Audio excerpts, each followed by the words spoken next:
Soğuk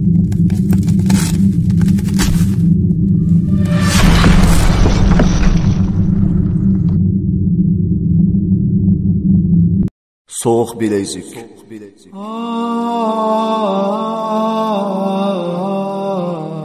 Nahayet şefkatlik ve mihriban Allah'ın ismi bilen başlayman.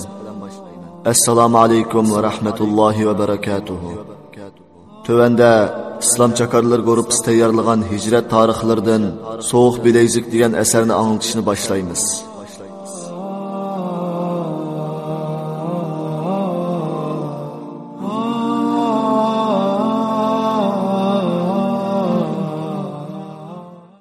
Soğuk bilezik.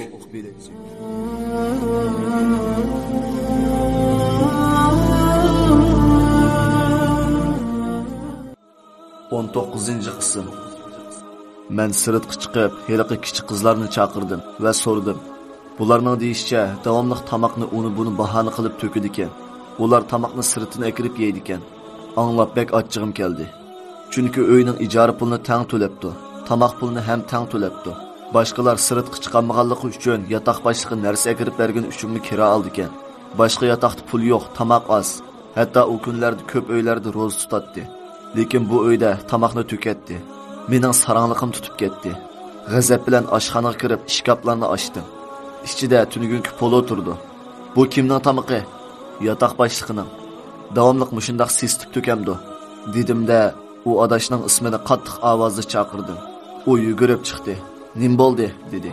Men darhol uni yiqitib, putidan so'rab, balkondan beshini pastga tashildim. Putlari qo'llarimda edi. Allah bilan qasamki, uni pastga tashlab etmoqchi edim. Men uningga varqirab o'tatdim. Bizda pul yo'q, 2 vaqt tamoq yeyli. Sen tamoqni sesib tashla. Qandaq muhojirsan? Keynimda ayoli va hiliq cho'ng akash hammasi menga so'zlab o'tatdi. Yotoq qiyochiya bo'lib ketdi. Ondan men bu go'yni tartib elib, sen cho'qim xor bo'lasan dedim.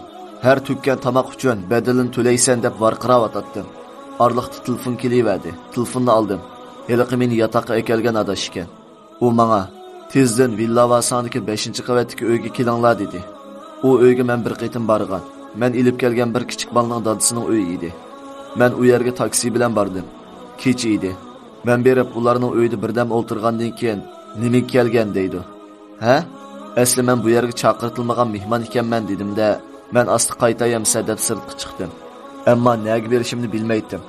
Qo'limda hech narsa yo'q. Hatto yinimda 100 ringgit qimi yetmaydigan pul bor edi. Kecha ko'cha aylanib chiqdim. Saharda masjidga berib namoz o'qidim. Yana bordigan yerim yo'q, lag'aylab yurdim.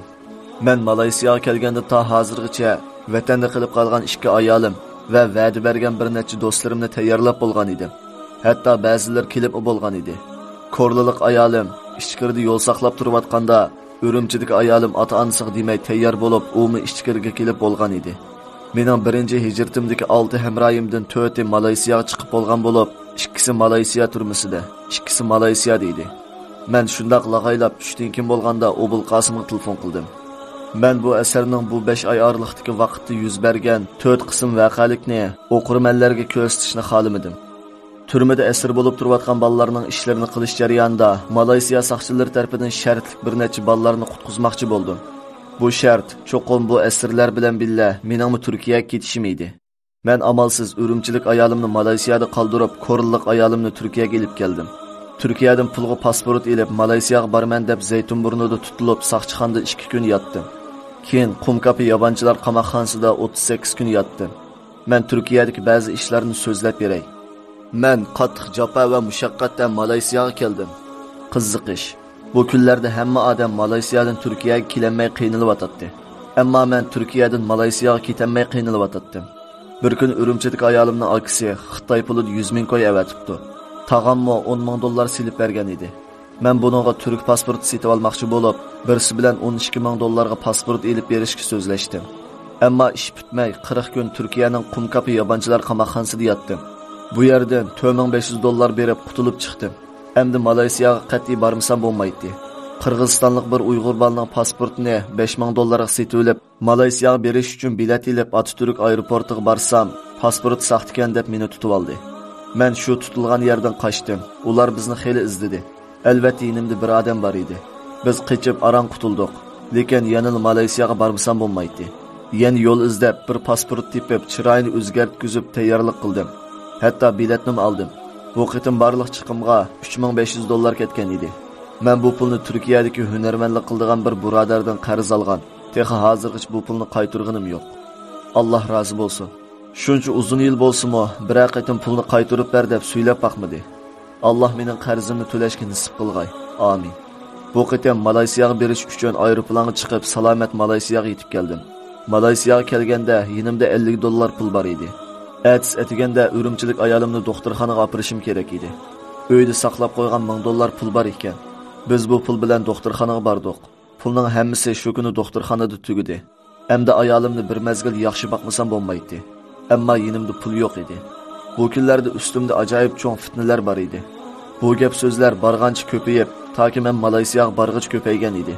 Men Malayziyaga kelgan shu kuni 25 mingdek odam bor to'pga kirib, ovozliq uchur qildim. Men Malayziyaga keldim. Endi kimning gapi bo'lsa, meni izdisin dedim. Alloh bilan qasamki, bu to'p 2 kun jimjit bo'lib ketdi. Biror odamni uchur qilmadi. U endi hargiz kelmaydi deganlar sharmanda bo'ldi. Ammo yonimda pul tugadi. Bizga $100 qarz bergidek odam chiqmadi. Hayotimda ota-onamdan pul so'rab baqmagan. Bu ishlarni faqat o'zimni biletdim. Hech bo'lmasa ayolimga sho'rp silib berishim kerak edi. Bugun 4-kun bo'lgan edi. Men birsiga bilet ilib berish uchun biletxonaga bordim. U yerda boshqa Uyg'ur bolalar bor ekan. Bir menga yomon gap qildi. Bir chetda 2 odam qarab turardi. Men bek o'sal holatda edim. Menga yomon gap qilgan va yendik odamlar bo'lsa, men Malayziyaga yangi chiqqanda bizga yotoq boshlig'i bo'lgan biri va yana biri men seni binodan tashlab o'taman degan adash edi. Ular bugun nochi edi, chunki ularning puli bor edi. Men jimmida o'ltirib qoldim. Ular birdan so'zlab qo'yib chiqib ketdi. Keyin kaynimdan biri ismimni chaqirib meni quchoqlab ko'rishib ketdi. Kimligini esleyolmadim. Lekin bular o'zbek bolalar edi. Ular menga ajoyib do'stona muomala bilan salom qildi. Lekin men ularni qat'iy taniyolmagan edim. Ularning biri: "Sen meni unutib qoldingmi? Bizni Turkiya turmasidan qutuldirmadingmi?" dedi.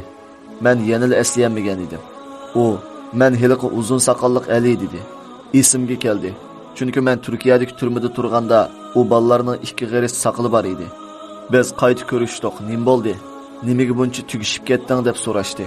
Ular meni aka deydi. Aka biz kechda uyingizga boramiz deb telefon nomerimni yozib oldi. Biz xo'shlashib, ular sirtqa chiqib 2 minutdan keyin biri yenib kirib, bir narsalarni yanchiqimga silib qo'yib, kechda ko'rishaylik deb tezli yinimdan chiqib ketdi. Uning yanchiqimga silib qo'ygani bo'lsa $1000 ekan. Subhanalloh. U vaqtdagi hissiyotimni ifodalashga qalbim ojizlik qiladi. Men texi hozir agar ular kechda uyga telefon ursa, telefonni olmay deb o'ylagan edim. Chunki uyimga kelsa ularga beradigan tamoqim yo'q edi. Kechda 2 o'zbek do'stim keldi.